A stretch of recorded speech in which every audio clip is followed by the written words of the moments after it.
हे गाईज, तर आज मी फर्स्ट क्लास AC ट्रेनमध्ये ट्रॅव्हल करणार होते आणि बघू शकतात ACचा डोर उघडला आहे आणि बघू शकतात की इकडे कसे कसे छोटे छोटे बेडरूम आहेत आणि मी जिकडे थांबणार होते तो पण बेडरूमच होता, मस्त होता.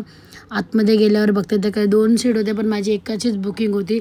त्यानंतर इकडे मस्त अशी सिनरी लावलेली आणि मोठा असा डोर होता, प्लस मिररसुद्धा होता.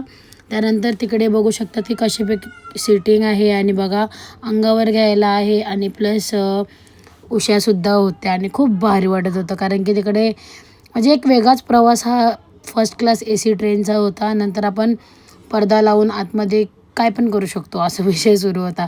तर मी मस्तपैकी माझे 4-5 असे व्ह्यू काढले, मस्तपैकी व्हिडिओज काढल्या. त्याच्यानंतर भारी असे मी मस्त आणि नंतर मी चेंज वगैरे केलं. त्यानंतर मी ऑर्डर केलं. तर पहिला आपला कोकोकोला आला, नंतर आपला पिझ्झा आणि गार्लिक ब्रेड आलं. पिझ्झा आणि गार्लिक ब्रेड बघून मला तर पक्की भूक लागली. पिझ्झा पण बघू शकता. त्याच्यानंतर कोक फोडला, पहिला कोक खायला स्टार्ट केला. नंतर मी पिझ्झा पण खाला, गार्लिक ब्रेड पण खाला. त्यानंतर बरं झोपलो अवरी सुधीन झोपलो का सकाळचे बोरिवली आला डायरेक्ट तेव्हा उठलं आणि तेव्हा माहीत पडलं की माझं बोरिवली आलं. तर